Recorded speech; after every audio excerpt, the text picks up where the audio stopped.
the public like that. Luso's out to 9-2, and strong at 14-1, Anchor Clever. They lead the paddock led by Affidavit, one of the favourites, who's followed by Anchor Clever, who he only just beat when they met in France. The Godolphin candidate, classic cliche with Frankie Dettori attempting his 1000th winner. What a winner it would be. In Camera, one of the longer priced outsiders, is followed by Istidad, getting himself into a bit of a sweat.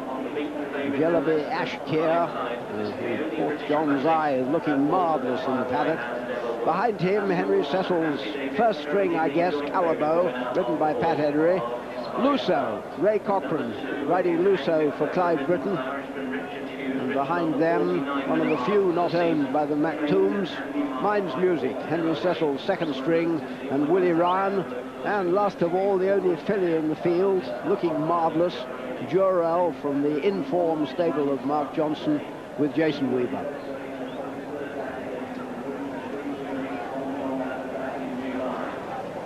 So Affidavit leading them out, and this is the first time that Walter Swinburne has ever set eyes on Affidavit, which accounts for his reply when Derek asked him earlier how he viewed his chances. Well, Derek, you're asking the wrong person, because I'm as much in the dark as you. I've only ever seen the horse run on television and just read about him, so I can only go by what I've been told, and he liked the ground. But maybe he might be a gallop short, so we've just got to hope for the best. There were reports in the papers this morning that he's had his training problems, and obviously they said that he might just have missed a gallop. Well, I don't know the full story on it, but it just sounds like he's either had problems or they thought that maybe the ground wasn't going to come, and when it did come, it was obviously that little bit too late to give him that final bit of work. What about the main danger? Because obviously you were down for classic cliche. I suppose you think he's got a good chance. Oh, I love that horse, and you know, he really is. He's been waiting for this ground. He got it in the Dantin.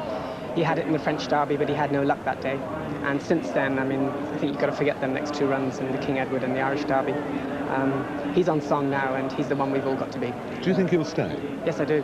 I know he's by South, but the way he gallops and the way he, you know, just everything about him suggests that he will. So I'm pretty confident he's the one. Well, I've got to say that I imagine Walter Swinburne had a rude awakening when he counted down to the post, because he looked for all the world like his legs were tied together. It's a really moderate mover. Affidavit, maybe it'll be better when he warms up. Remember, they don't actually have too far to go here, probably just over a furlong to warm up, going down to the start.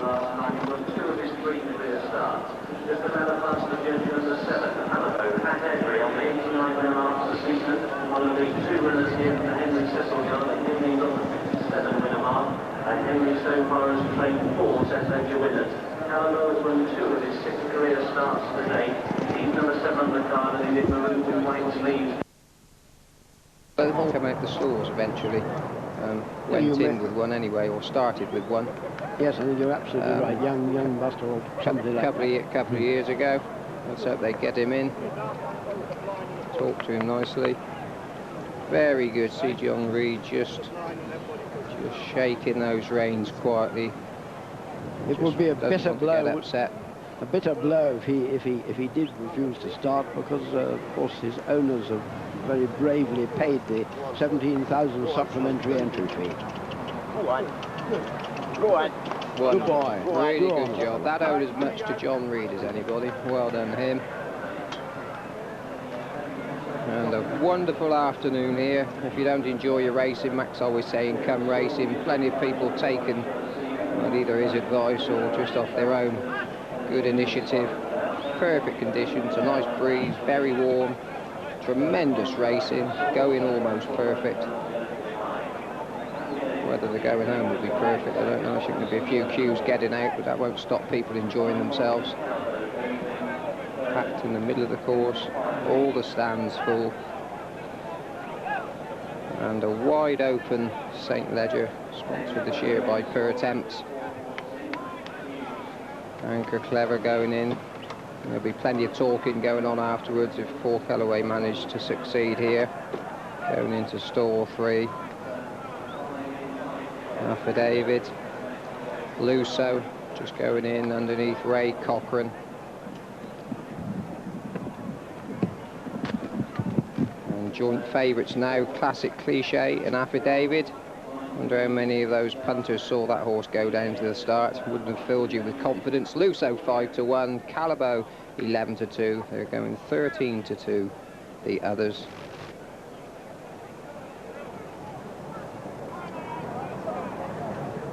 Mine's Music just going in.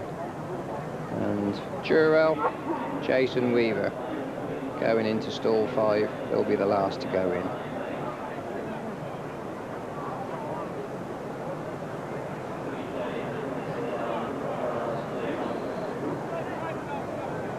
Jurel being eased in. Not only did Affidavit not go to post well, didn't want to go into the stalls. Have a lot of assistance from the stalls handlers. And 2 more to load. And dramatic news in the ring from Mac. Dettori is favourite to ride his 1000th winner on Classic Cliche. 100-30 Classic Cliche, 7-2 Affidavit and 5-1 Luso. The public are with Dettori and Classic Cliche at the Vale.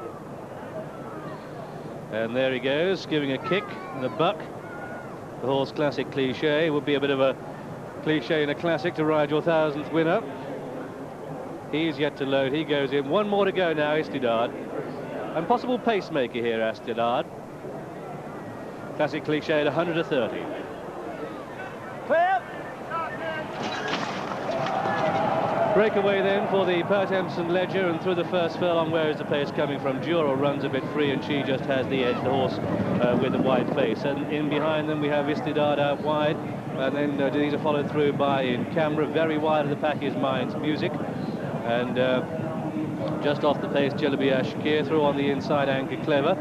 So they go to the first quarter mile, and it's Jurel that's putting the pace of the race. She's running a bit keenly, a bit freely, but Jason Weaver's letting her get on with it by a length. Classic Cliche at 35 miles an hour holds a second spot.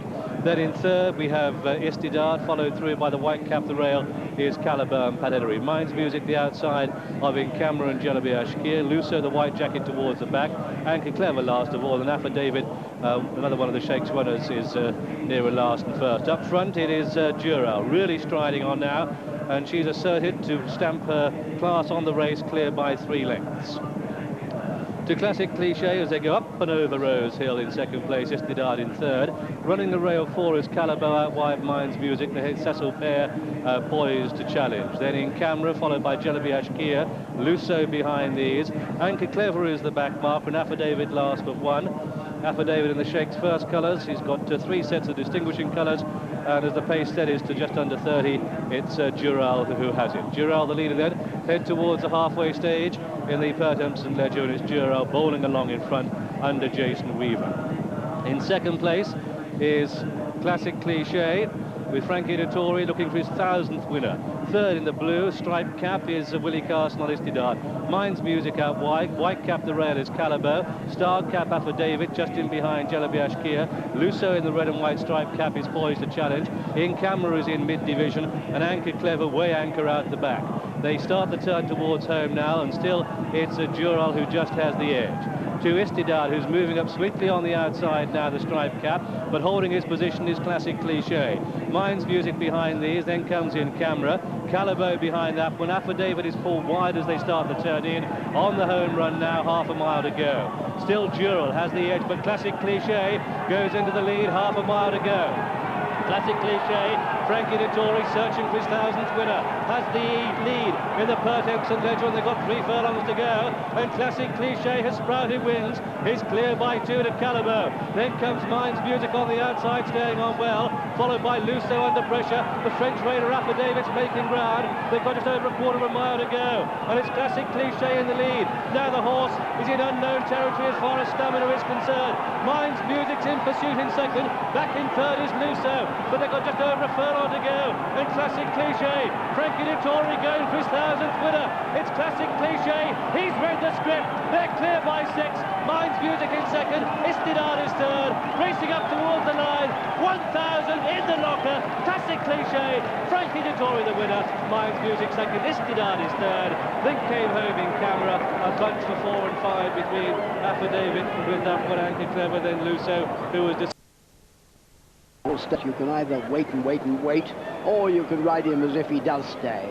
And that's how Frankie rode Classic Cliche. He didn't show a shadow of doubt, did he? Not at all, never in any doubts. He was always in a good position, took it up with probably 2.5 furlongs to run. And I shouldn't think he's ridden too many easier winners of the 1,000 that he's ridden in this country. And it's a race and a win that we'll remember forever. Second classic of the season, and continuing the amazing run of Godolphins, and that little shake of the hands will probably stand him in good stead when his next drive in the fence comes up, I should think. 8 classics in a row for the family. Can you believe it? They had 5 runners here, and of course the Godolphin experimenters literally carried all before it this season. Well, it's nice to see a good horse come through this, because beforehand there were a lot of horses all looked fairly muddled, fairly closely coupled in terms of form.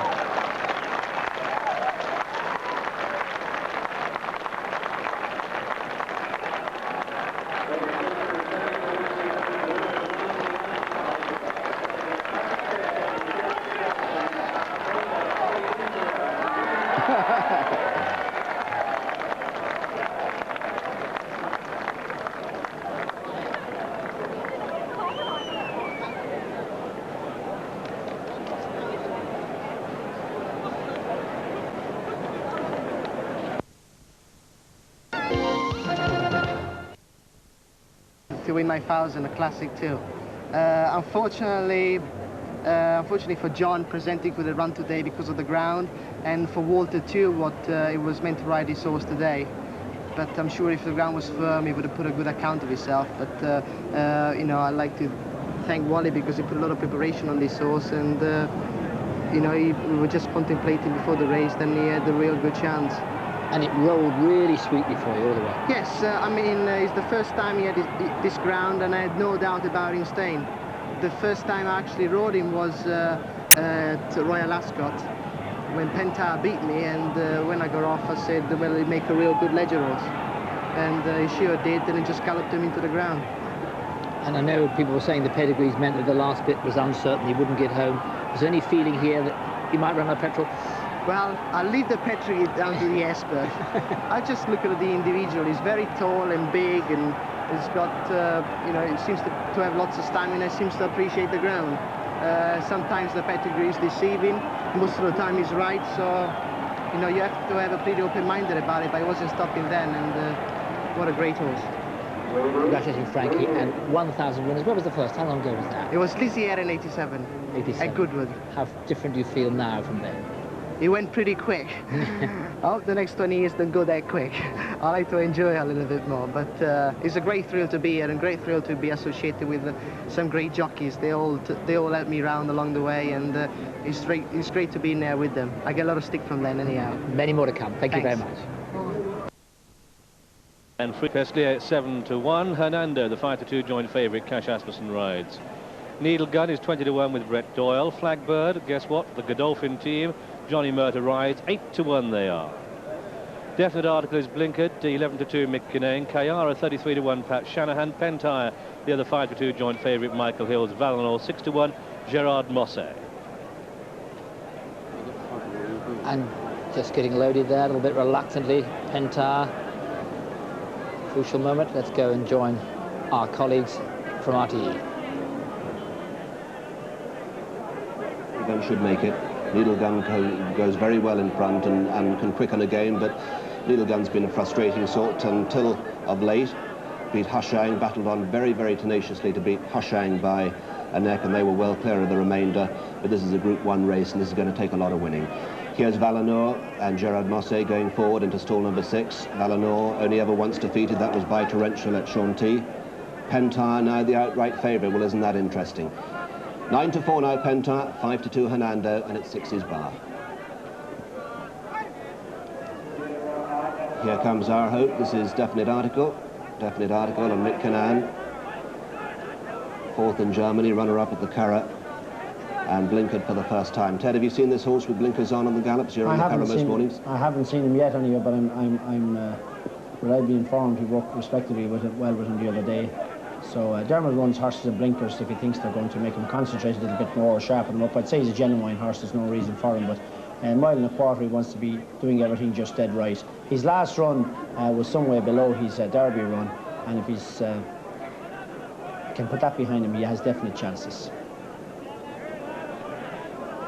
And KR is going to be brought forward before him. Pat Shanahan on the 50-1 outsider. No realistic chance at all, but there's prize money for all 8 of them, 1,500 quid for finishing last.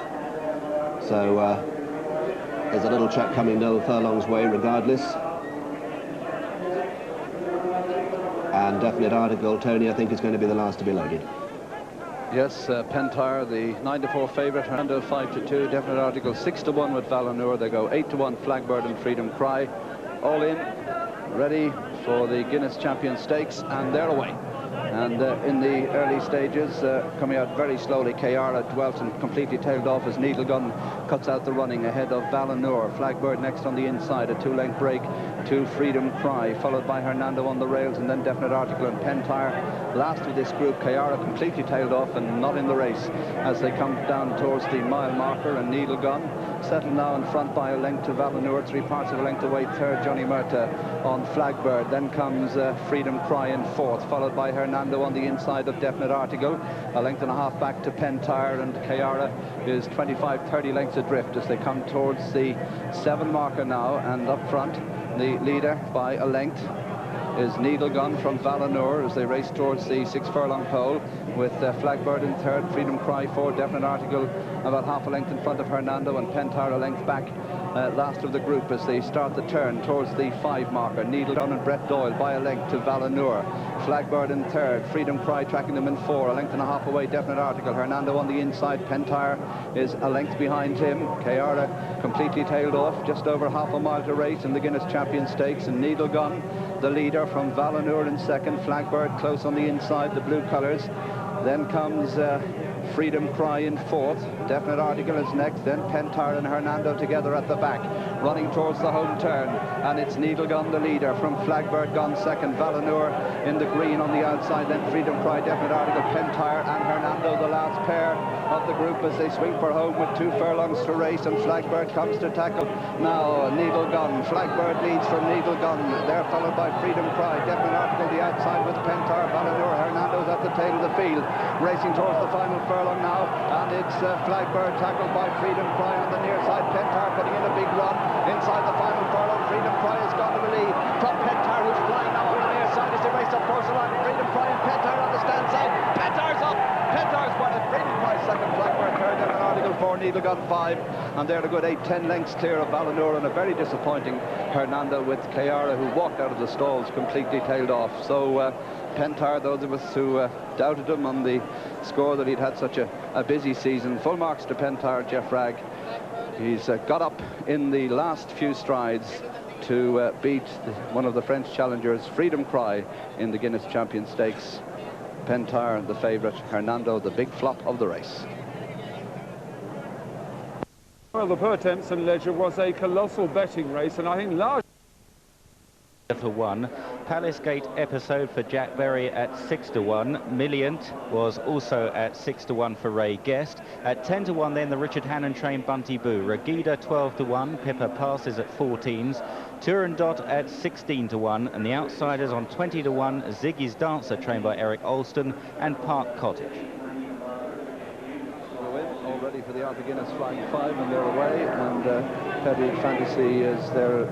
3 from the left, with over on the far rail Ziggy's Dancer. Palace Gate Episode showing plenty of speed in the centre with the nose band. Right of the picture in the yellow and blue is Bunty Boo, tracked by Sharp Point and Turandot and Milliant, as they race now to the end of the first furlong and a half, and Palace Gate Episode in the lead from Bunty Boo. Milliant tracks and Sharp Point extreme right of the picture in the blinkers. Behind these is Regida with Turandot. Over on the far side, Park Cottage, Ziggy's Dancer getting outpaced as they come towards the 2 furlong marker.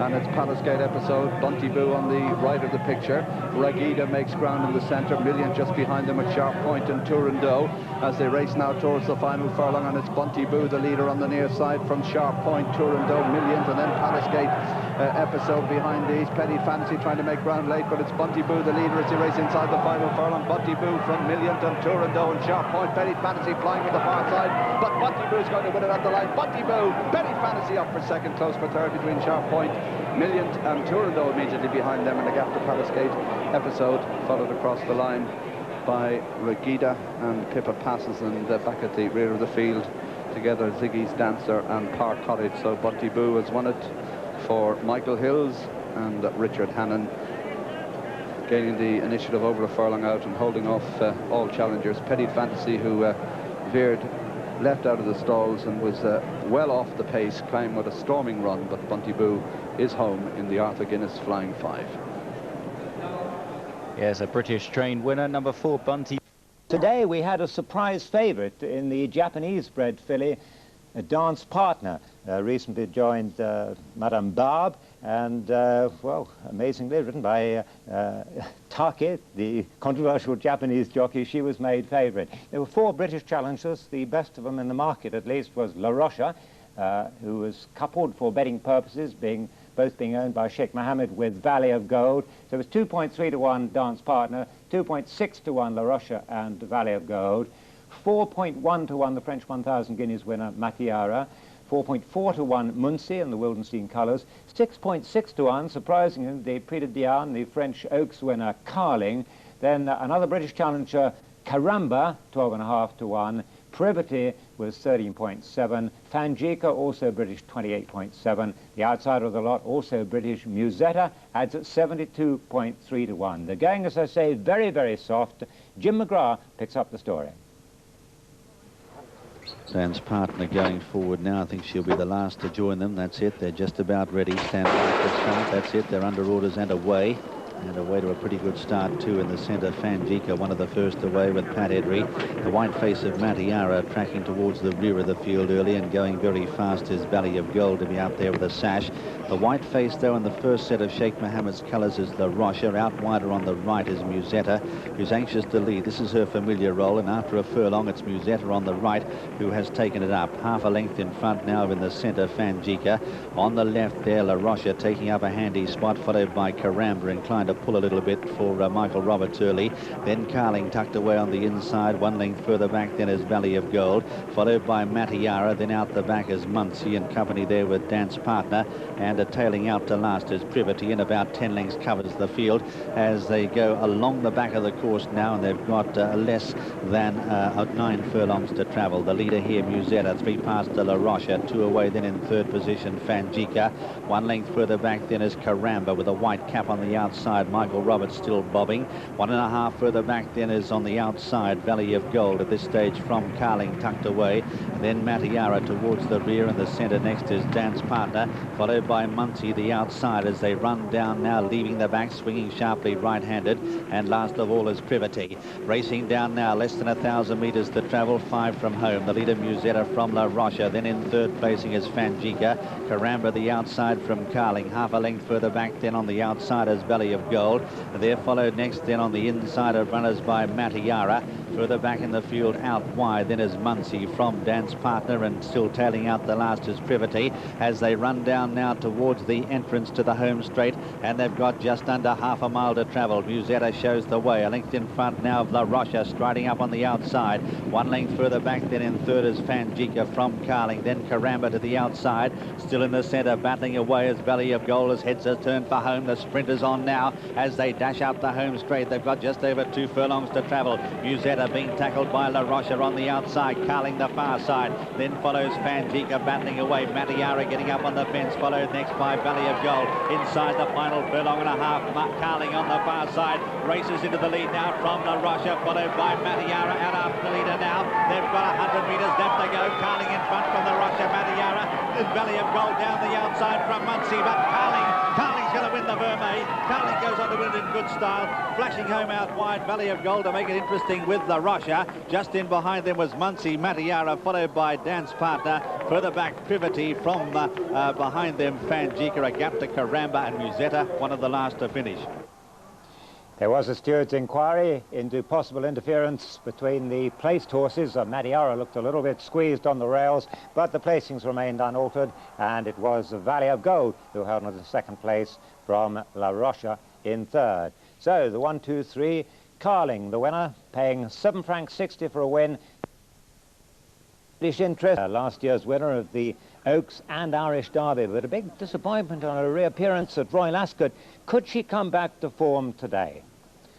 Well, the betting, I'm afraid, was a complete fiasco. Not the best advertisement for a tote monopoly, because all these three horses were grouped for win purposes because they were owned by members of the Macdoom family. Carnegie, Zillion, who was the pacemaker, and Balanchine. And Carnegie, of course, the acid test for Balanchine, because he, remember, was last year's winner of the Arc, and with the going in his favour today. The one horse taking on the Macdoom entourage was Tutu Tar, trained at Deauville, who was 6.7 to 1 at the Orr.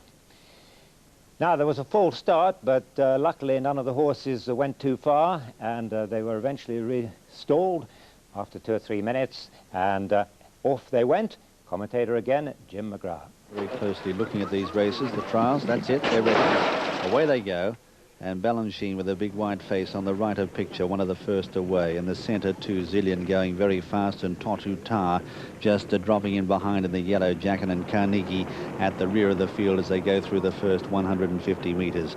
And the leader here on settling down is Zillion by 3 parts of a length. The Balanchine up on the outside. 1 length away is Totu Tar, and half a length further back at the rear of the field is Carnegie as they continue their journey over, having completed the best part of 2.5 to 3 furlongs. And on settling down, Zillion with the white sash, the distinguishing white sash of Sheikh Mohammed, shows the way by a length. The Balanchine just sitting in behind. They're not going any great gallop at all. 1 length away then is Carnegie, and 1.5 further back is Totu Tar as they continue their journey over the far side of the course now and heading past the mile. The leader here, and he steals a peep over the shoulder, Gerard de Broek on Zillion. He's just speeding it up slightly here by 2 lengths to Balanchine. She's appreciating this. She's striding out a bit better. 1.5 away then is Carnegie in third, and 3 lengths last of all is Totu Tar as they turn sharply right-handed now and racing on this continuous bend, racing towards home. And a long way to go yet. The leader here out in front on the inside is Zillion, but only a half length of Balanchine. She wants to race and races up on the outside now. 1 length away then in third is Carnegie, followed by Totu Tar as they run down the side of the course now, and they head now towards the 5 furlong marker. And on the outside it's Balanchine who sprints into the lead now by 1.5 lengths. She's anxious to go for home. 1.5 lengths in front of Carnegie, who's tracking her and going particularly well on the outside. Zillion has dropped back, and Totu Tar is last of all as they run down now towards the entrance of the home straight. 1/2 mile left to go. With ears pricked, it's Balanchine on another comeback run by 3 parts of a length to in second place in Carnegie. 1/2 length away then on the inside is Zillion, followed then by Totu Tar. But rounding the home turn now, they straighten up for the judge. They've got 2.5 furlongs to travel. Balanchine with a white face over on the far side. Now we'll see what she's made of. She sprints away 1.5 lengths to Carnegie. Gathering her in now. They've sprinted clear of Totu Tar, and further back then is Zillion. Coming inside the final 1.5 furlongs now, and Carnegie on the near side ranges up, gets his neck in front. Balanchine's fighting back determinedly. What a game, filly. It's Carnegie on the near side. Balanchine, she's fighting back. She's all hard, but Carnegie just holding up. Balanchine coming back. They hit the line. By golly, it's close. Carnegie and Balanchine can't pick it. About 3 or 4 lengths away, Totu Tar, and last of all is Zillion. Well, what a stunning run that was by the mare, because they weren't going fast enough for her early on. She had to go on. Carnegie swept past her early in the straight, but she's battled every yard to the line, and for a moment it looked as though she might get back up and beat the Arc winner. But the Arc winner was race fit. She was rusty at the line. There's just a nostril in it, but a terrific run which will have thrilled Frankie Dettori. So in the end, it was Carnegie, the 10 Hauser mix, trained by Andre Fabre, like Winged Love, ridden by Thierry Jeanne. He's been off since spring with a fractured bone in his near fore. Number 3, Son of Tara, is ridden by John Reed. And number 4, the French Derby runner-up Polyglot, ridden by Freddie Head. And the betting. Winged Love is the very, very short odds-on favourite. Polyglot, 2.1 to 1. House of Mix, 2.6 to 1. Song of Tara, 3.